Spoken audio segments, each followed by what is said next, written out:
Herkese selam. YouTube kanalıma hoş geldiniz. Bugün sizlerle birlikte kat kat çıtır çıtır çok lezzetli bir el açması börek hazırlayacağız. Hemen işimize başlayalım. Öncelikle hamuru hazırlayalım. Bunun için 5 su bardağı kadar unu uygun bir yoğurma kabının içerisine alıp üzerine bir silme yemek kaşığı kadar tuz ilavesi yaptıktan sonra karıştırarak orta kısmına bir çukur açalım. Birer yemek kaşığı olacak şekilde zeytinyağı ve sirke ekledikten sonra azar azar oda sıcaklığındaki suyu üzerine ilave ederek hamuru karıştırılmayacak kıvama gelene kadar karıştıralım ki yoğurma aşamasında elimize çok fazla yapışmasın. Hamuru biraz toparladıktan sonra tezgahın üzerine alalım ve en az 5-6 dakika bu şekilde kıvam alıncaya kadar yoğurmaya devam edelim.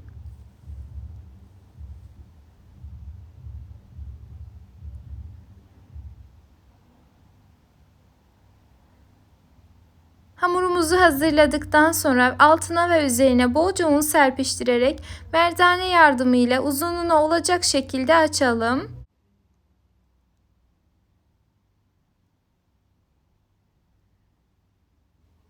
Hamuru yeteri kadar açtıktan sonra 3 parmak aralıklı olacak şekilde bir hamur kartı veya bir bıçak yardımıyla keselim. Çok fazla inceltmenize gerek yok. Aynı videoda gördüğünüz şekilde sadece hamuru uzatıyoruz. Yani fazla açmıyoruz. Sadece beze hazırlamak amacıyla bu işlemi yapıyoruz. Ardından hemen geçtik yağımızı hazırlamaya. Özellikle gösteriyorum çünkü her videoda çokça fazla soruluyor. Hazır olmasını istemedim. Bu şekilde hazırlayıp sizlerin de görmesini istedim. 100 gram kadar tereyağını erittikten sonra üzerine 1 çay bardağı sıvı yağ ekledim. İsteyenler yağ yani tereyağı miktarını azaltıp sıvı yağ miktarını daha da artırabilirler. Bu tamamen size kalmış.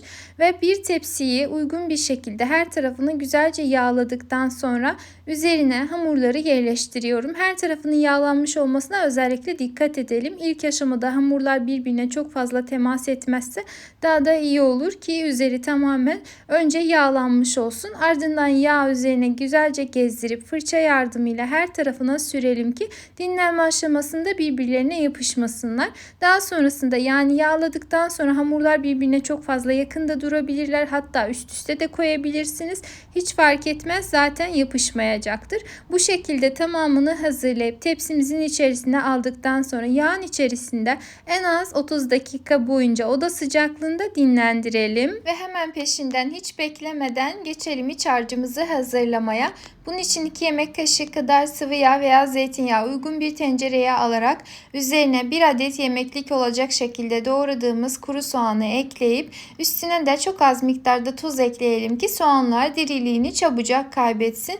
Biberleri de ekleyip şöyle birkaç dakika boyunca kısık ateşte tencerenin kapağı kapalı bir şekilde terletme yöntemiyle pişirdikten sonra üzerine 200 gram kadar orta yağlı dana kıyma ilavesi yapalım.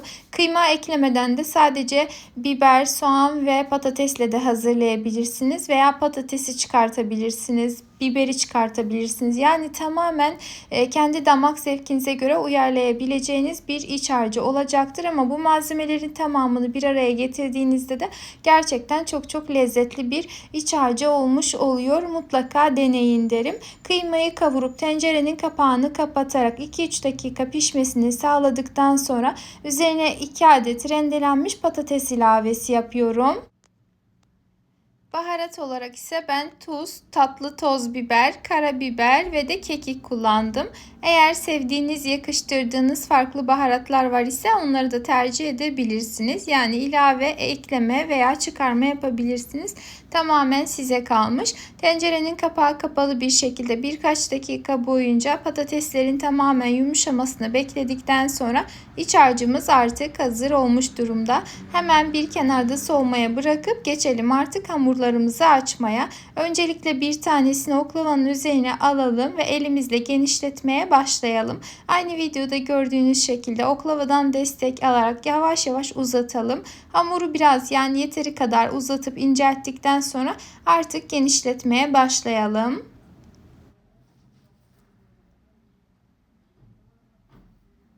El açması börek dediğimizde genellikle hep bir gözümüz korkar, bir geri çekiliriz. Açıkçası önceleri ben de bu şekildeydim ama hamurla çalışmaya devam ettikçe gerçekten insan pratikleşiyor ve nerede hata yapıyorsa tekrar o hatayı yapmamaya çalıştıkça çok daha profesyonelleşiyor. Eminim sizler de ne demek istediğimi anlıyorsunuzdur. Birkaç kez deneyim yaptıysanız daha sonrasında o güzel deneyimlerin sonucu çok daha güzelleşmiş oluyor. Bana sorarsanız kendi düşüncemi söylemek bana kalırsa şöyle derim. Bence el açması böreklerde sizlere de her zaman belirttiğim gibi en önemli püf nokta hamuru yeteri kadar yoğurmak. Eğer hamuru elastik kıvama gelene kadar güzelce yoğurmuşsanız o hamuru ister yağda dinlendirin veya dinlendirmeyin. Gerçekten kolaylıkla açılacaktır. Oklavayla açın, elinizle açın, nasıl açarsanız açın oldukça pratik açılıyor. Mutlaka özellikle bu yöntemi de deneyin derim. Çünkü bu yöntemde diğerlerinden daha farklı olarak çok amaçlı un kullanarak da sadece hamuru biraz genişletip katlaya katlaya açarak da kolay bir şekilde börek hazırlayabilirsiniz. Önce 2 kat hamuru oklava yardımıyla genişlettim. Sonra 2'ye katladım. Tekrardan 2'ye katlayıp şöyle dikdörtgen hamurlar elde ettim. Tamamını hazırlayıp açtıktan sonra bir kenarda dinlendirdim. Ortalama 15 dakika kadar dinlendirdikten sonra tekrardan açma işlemine devam ediyorum.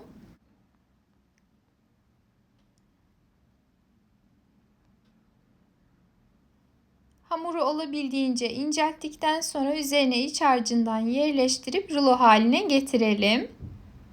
Bu aşamada hamurun tamamını sarmıyorum çünkü çok fazla kalın olabileceğini düşündüm. Zaten katlı katlı bir hamur. O yüzden yarısına kadar sardım, kestim ve tekrardan işime devam ettim. İsteyenler uzun olacak şekilde de sarabilirler. Ancak hamur bekledikçe, yani bu aşamada bile kenarda dinlenmiş olan hazır rulo halindeki böreklerimiz bekledikçe de kendini salacağından tepsiye aldığımızda bir tık daha uzanacaktır. Onu da dikkate alarak yapmanızı özellikle tavsiye ediyorum. Tekrar dinlenmiş olan katlı hamurlardan bir tanesini açtım. Elimle bu şekilde ve tekrar sarmaya devam ediyorum. Bu arada başta da söylemiştim. Dilediğiniz iç harcı ile gönül rahatlığıyla deneyebilirsiniz. İsterseniz tarifi akşamdan hazırlayın. Ertesi gün pişirin. Sizler için çok daha pratik olur. Veya dondurun, daha sonra çıkartıp pişirin. Tamamen size kalmış.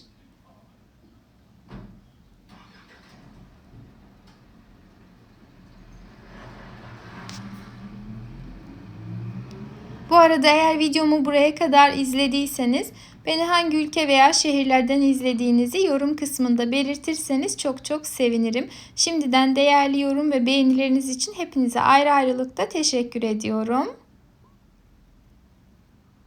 Gördüğünüz gibi yavaşça tepsinin içerisine aldığımda da hamurlar bir tık daha uzamış oldu. Tamamını fırın tepsisine aldıktan sonra tepsimin içerisinde hamurları dinlendirdiğim yağdan tabii ki de artmıştı. Onu daha sonra farklı yemek ve börek tariflerinizde kullanabilirsiniz. Üzerine birazcık fırça yardımıyla sürdükten sonra bir poşet yardımıyla üzerini kapattım ve bu şekilde oda sıcaklığında yarım saat kadar dinlendirdim. Az önce de söylemiştim. İsterseniz bir gece öncesinden buzdolabında saklayıp ertesi günde pişirebilirsiniz. Hemen hızlıca 180 derece fırında pişmeye gönderiyorum. Nar gibi kızartıp fırından çıkardıktan sonra artık servise hazır hale geldi. Hemen çıtırtısını sizlere duyurmak istiyorum. Eğer bu şekilde çıtır çıtır olmasını istemezseniz fırından çıkardıktan sonra üzerini bir bezle kapatıp 5-10 dakika kadar dinlendirdikten sonra servis edebilirsiniz. Bu şekilde elimi yakıyor olmasına rağmen hemen içerisinde sizlere gösterdim. Dışı pul pul dökülüyor, kat kat ve de çok güzel. Eğer tarifi beğendiyseniz emeğime saygı olarak videomu beğenmeyi, paylaşmayı, kaydetmeyi unutmayın. Yeni videolu tariflerimde görüşmek üzere.